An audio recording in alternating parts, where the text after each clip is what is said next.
Hello students, a very warm welcome to all of you. This is Arun Tiyari here with exercise 5.3 of arithmetic progression. In previous videos we have solved 9 questions of this exercise.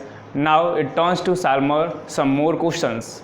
I hope you don't have any doubt, and if you have any doubt you are keep sending to me so that I can solve your doubts and you will be doubt free and conceptful of this exercise. So it is my request to you, please keep sending your doubts if you have any. Keep solving NCERT exercises, and if possible try to solve R.S. Agrawal, R.D. Sharma or any other book if you can have. So please solve as much as question you can from these exercises so that your concept will be more clear and your speed will be also improved. So let's start today's video from question number 10 of exercise 5.3. In this question it is given that so that A1, A2, dash AN dash form an AP where AN is defined as below. कह रहा है कि show करना है कि ये जो AN given है इसमें जो टर्म्स बनेंगे A1, A2, A3 डैश वो AP फॉर्म करते हैं. AN दिया हुआ है, दो क्वेश्चन इसमें. Also find the sum of the first 15 term in each case. तो दो क्वेश्चन है, एक को हम सॉल्व करते हैं, एक आप सॉल्व कर लेंगे. तो पहले में क्या है सॉल्यूशन गिवन क्या है हमें AN इक्वल्स टू 3 + 4n. अगर AN दिया हुआ है या TN दिया हुआ है उसमें n की वैल्यूज अगर हम पुट करते जाएं तो first term, second term, third term consecutively मिलते जाएंगे. जैसे पुट n इक्वल्स टू 1 तो क्या हो जाएगा A1 हो जाएगा 3 + 4 × 1 यानी 7. पुट n इक्वल्स टू 2 तो क्या हो जाएगा A2 3 + 4 × 2 यानी 11. पुट n इक्वल्स टू 3 तो हो जाएगा A3 3 + 4 × 3 यानी 15 डैश. इसी तरह से हम लोग और भी टर्म्स अगर फाइंड आउट करना चाहें तो कर सकते हैं. लेकिन if you want to check an AP, first three terms are sufficient to check. So series formed कौन सी सीरीज बन रही है 7, 11, 15 डैश ये सीरीज बन रही है. अब हमको इसको चेक करना है कि ये AP है क्या. तो हम जानते हैं कि अगर कोई टर्म AP है तो वो क्या होगा कि A2 - A1 जो होगा वो इक्वल होगा A3 - A2 के. तो A2 हमारा यहाँ पे क्या गिवन है 11 और A1 कितना है 7. 11 - 7 कितना आया 4. A3 अगर सब्ट्रैक्ट करें तो कितना आएगा 15 - 11 यानी ये भी कितना आ रहा है 4. And if it is equal therefore given series is an arithmetic progression that it forms an AP. इसका मतलब ये जो फर्स्ट है AN इक्वल्स टू 3 + 4n वो एक AP बनाता है. नाउ अब इसका सेकेंड पार्ट क्या है find the sum of first 15 terms. इसके सम निकालना है कितने हमको 15 फाइंड आउट करना. जहाँ पे n कितना है 15 है, A कितना है 7 कितना है, D कितना है 4 है. अब हमें 15 निकालना है तो फार्मूले में पुट कर दें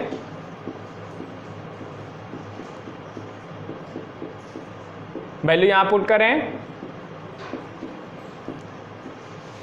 A की जगह पर 7, n की जगह पे 15, D की जगह पे 4. सॉल्व करिए इसको.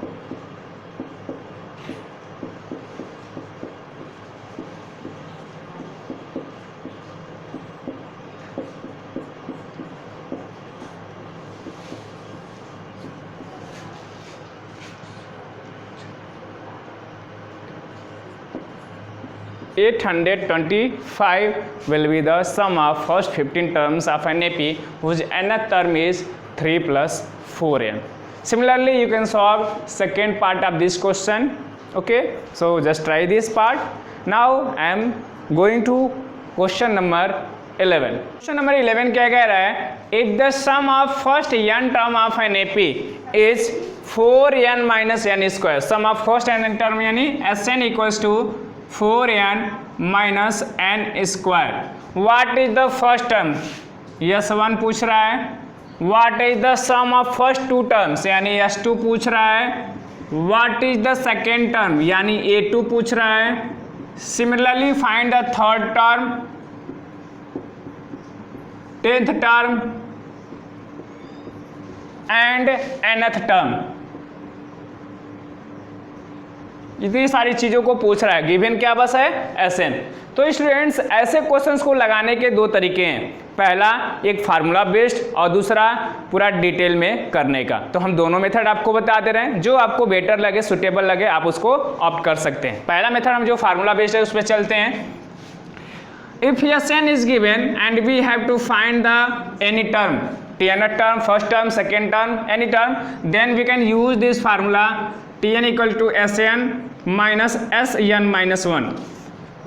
Sn मतलब n टर्म का सम माइनस उसमें से एक कम टर्मों का सम। जैसे अगर 15 टर्म है किसी एपी में तो 15 टर्मों का सम माइनस 14 टर्म का सम, उनको अगर माइनस कर दें तो हमें nth टर्म मिल जाएगा। यानी अगर हमें सेकेंड टर्म निकालना हो तो क्या करेंगे हम लोग, S2 माइनस S1 कर सकते हैं। थर्ड टर्म निकालना है तो S3 माइनस S2 कर सकते हैं। इन सब कॉन्सेप्ट का यूज करके हम इस क्वेश्चन को लगा सकते हैं। तो डायरेक्ट अगर हम फार्मूले पे चलें तो Sn हमें पता है, Sn माइनस 1 निकालना है। तो n की जगह पे Sn अगर दिया है और हमें पहले Sn माइनस 1 पता होना चाहिए, तो n की जगह पे n माइनस 1 पुट कर देना है तो हमें Sn माइनस 1 मिल जाएगा। जैसे Sn माइनस 1 इक्वल्स टू क्या हो जाएगा, 4 ब्रैकेट में n माइनस 1, जहाँ n था हमने लिख लिया n माइनस 1, फिर n स्क्वायर है तो हम लिख लिए n माइनस 1 का होल स्क्वायर।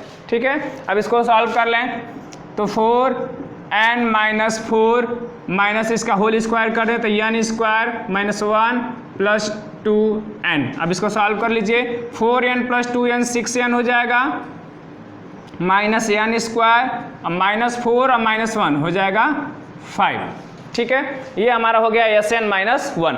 अब इस फार्मूले में अगर पुट कर दें तो Tn इक्वल्स टू हो जाएगा, Sn की वैल्यू पुट कर लीजिए 4n minus n square minus Sn minus 1 6n minus n square minus 5, bracket open करें तो 4n minus n square minus 6n plus n square plus 5, ये हमें मिल जाएगा आसानी से। और जब ये मिला तो हम यहाँ पे देख रहे हैं कि n स्क्वायर से n स्क्वायर कैंसिल हो सकता है, ओके। और 4n में से 6n सब्ट्रैक्ट होगा तो कितना मिल जाएगा, माइनस 2n और यहाँ से प्लस 5, यानी हमारा nth टर्म क्या मिला, इसका माइनस 2n प्लस 5, ये मिल गया। ठीक, अब हमें Sn भी पता हो गया और nth टर्म भी पता हो गया। अब हमें क्या क्या फाइंड करना वो देखते हैं। तो हमें निकालना है S1, तो n की जगह पे Sn में 1 रख दें, देयरफॉर S1 इक्वल्स टू, तो यहाँ पे 1 रख दीजिए, 4 इंटू 1 माइनस 1 का स्क्वायर, 4 माइनस 1 यानी 3। ठीक, फिर क्या निकालना हमें, S2, तो n की जगह पे 2 रख दीजिए, 4 इंटू 2 माइनस 2 का स्क्वायर, 4 2 जा 8 माइनस 4 यानी 4 हो गया। फिर हमें क्या फाइंड करना है, A2 निकालना है, तो An में n की जगह पर 2 रख दें तो माइनस 2 इंटू 2 प्लस 5 यानी माइनस 4 प्लस 5 यानी 1। फिर क्या फाइंड करना है हमें, A3,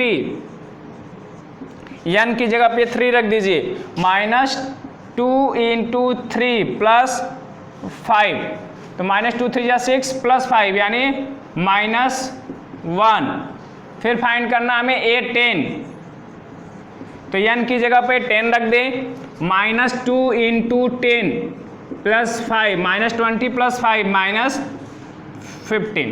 और an निकालना है तो an यहाँ पे हम निकाल ही चुके हैं, an लिखें या Tn, माइनस 2n प्लस 5। तो ये देखें आप फार्मूले का यूज करके जो भी यहाँ पे रिक्वायर्ड था हम लोग आसानी से निकाल ले। अब इसका दूसरा जो मेथड हम बात कर रहे थे उसको देखते हैं कि कैसे इसमें करना है हमें।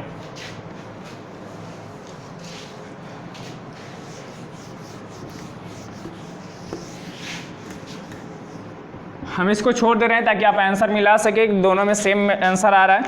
अगर Sn दिया है तो पहले हम S1 निकाल लें, n की जगह पे 1 रख दिए तो क्या आया था 3, फिर S2 निकाल लें, n की जगह पे 2 रख दिए तो आया 4, फिर 3 निकालना है S3, तो 4 3 जा 12 माइनस 9 यानी आएगा 3। S4 निकाल लें तो कितना आएगा, 4 4 जा 16 माइनस 16 का स्क्वायर यानी 0। ठीक है, अब हमें मान लीजिए निकालना है फर्स्ट टर्म, तो जो S1 होगा एक टर्म का सम कहिए या कहिए फर्स्ट टर्म, दोनों बात सेम हुआ।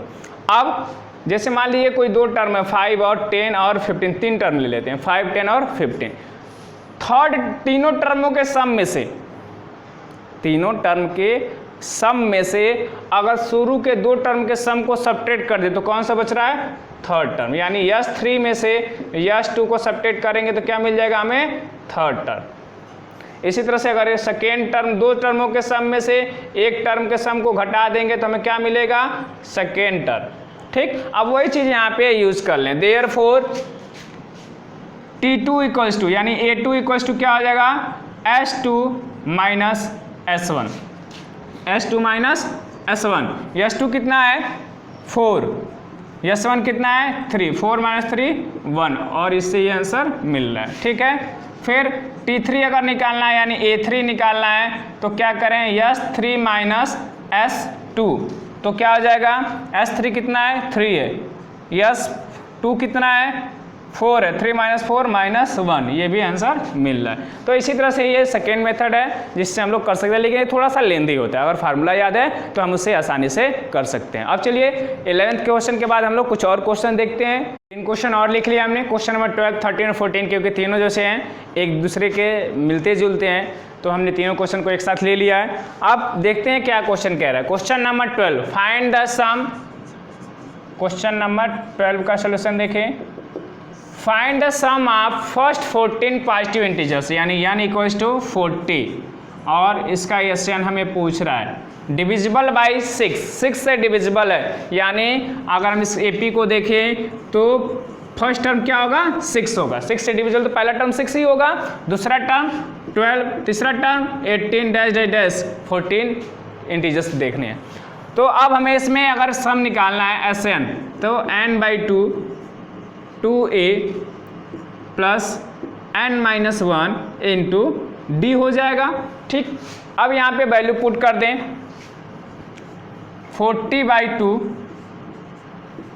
2a यानी a की जगह पे 6, n की जगह पे 40 और d की जगह पे 6। सॉल्व कर लें, 20 12 39 इंटू 6 ऐड कर लीजिए। अब मल्टीप्लाई कर लीजिए और ये हो गया हमारा आंसर। फर्स्ट 40 पॉजिटिव इंटीजर्स का जो सम होगा वो होगा 4920, जो कि 6 से डिविजिबल होंगे। ये जो first 40 positive integers divisible by 6 हैं उनका जो सम होगा वो कितना है, 4920। अब अगर देखें हम लोग क्वेश्चन नंबर 13 का सॉल्यूशन ऑफ 13, उसमें क्या कहा है, find the sum of first 15 multiples of 8, यानी n इक्वल्स टू 15। अब वो मल्टीपल्स ऑफ 8 हैं तो मल्टीपल्स ऑफ 8 कहे या क्वेश्चन में, या कहे डिविजिबल बाई 8, बात एक ही हुआ। जो मल्टीपल ऑफ 8 होगा वो डिविजिबल बाई 8 भी होगा। यानी इसमें जो AP बनेगा वो क्या बनेगा, first term 8, second term 16, third term 24 dash dash 15 term तक। ठीक, अब इसमें भी हमें SN निकालना है, तो SN equals to n/2 2a plus n-1 into d। यहाँ पे वैल्यूज पुट करें। ठीक है, n की वैल्यू हमें पता है, a की वैल्यू यहाँ से मिल गई, d की वैल्यू 16 - 8 यानी 8 हो गई। वैल्यू पुट करेंगे, सॉल्व कर लेंगे, हमें आंसर मिल जाएगा। अब चलते हैं हम लोग क्वेश्चन नंबर 14। क्वेश्चन नंबर 14 जो होगा वो इस वीडियो का लास्ट क्वेश्चन होगा, क्योंकि बस हम लोग थोड़े थोड़े क्वेश्चंस को एक साथ देख रहे हैं ताकि आप लोग उनको आसानी से समझ सकें और सॉल्व करें, ताकि आपका ज़्यादा एक बार बर्डन ना पड़े। अब चलिए 14 नंबर पे, find the sum of odd numbers between 0 and 50। 0 और 50 के बीच में, जब फ्रॉम कहता, जैसे मान लीजिए यहाँ पे देता फ्रॉम 1 to 49, तो 1 को लेते, लेकिन अगर कहे फ्रॉम बिटवीन 1 to 49, तो इसमें बॉर्डर को नहीं लिया जाता है। जब फ्रॉम कहता है तब बॉर्डर को लेते हैं हम लोग, बॉर्डर नंबर को, टर्मिनल्स नंबर्स को लेते हैं, लेकिन जब बिटवीन कहता है तो बॉर्डर नंबर को यानी टर्मिनल्स को नहीं लेते हैं, क्योंकि वो बिटवीन उनके बीच के नंबर की बात करता है, उन नंबर्स की बात नहीं करता है। तो इसमें हमें क्या कह रहा है, ऑड नंबर बिटवीन 0 and 50, तो ऑड नंबर 0 और 50 के बीच में क्या होंगे, 1 3 5 7 9 11 डैश कहाँ तक, 49 तक। लास्ट जो आठ नंबर होगा 50 से पहले वो कौन सा होगा, 49 होगा। अब हमें इनका सम निकालना है, लेकिन हमें एक चीज़ और पता होना चाहिए कि इसमें नंबर ऑफ टर्म्स कितने, ए निकल जाएगा, इससे डी मिल जाएगा, लेकिन एन नहीं पता है। जब तक एन नहीं पता चलेगा हम लोग इसको सॉल्व नहीं कर सकते। उसे डायरेक्टली तो हम लोग बता सकते हैं there will be 25 odd numbers and there will be 25 even numbers, लेकिन कहीं अगर दूसरे टाइप का क्वेश्चन आ गया तो एन कैसे निकालेंगे। तो पहले एन निकालना सीख लें। तो टी एन इक्वल्स टू इसमें दिया है 49, और टी एन इक्वल्स टू होता है a plus n minus 1 into d. अब यहाँ पे ए और डी की वैल्यू अगर पुट कर दें, ए की वैल्यू 1 और डी की वैल्यू 2। अब इसको सॉल्व कर लें तो 1 प्लस 2 एन माइनस 2, 1 माइनस 2 कितना हो जाएगा, -1, -1 हो जाएगा तो 50 और 2 से डिवाइड हो जाएगा, तो एन इक्वल्स टू 25, वही वैल्यू आई जितनी हम बात कर रहे थे। अब हम लोग निकाल सकते हैं देयरफॉर एस एन।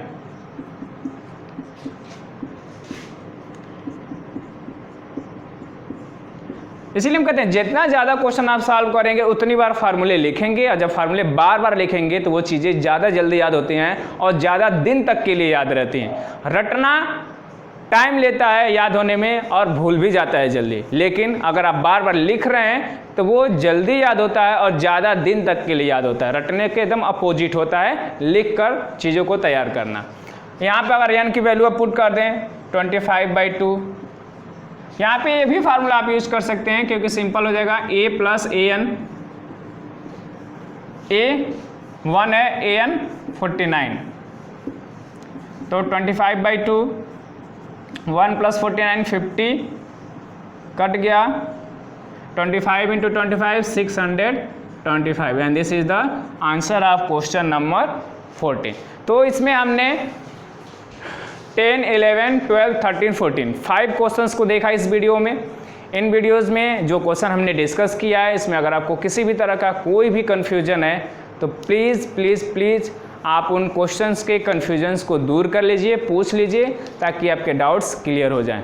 ठीक है, तो अगर आप ऐसे ही और वीडियो से आते हैं तो नोटिफिकेशन बेल जाकर दबाइए, घंटा दबा दीजिए, ठीक है, और चैनल को सब्सक्राइब कर लीजिए। मिलते हैं नेक्स्ट वीडियो में। जय हिंद।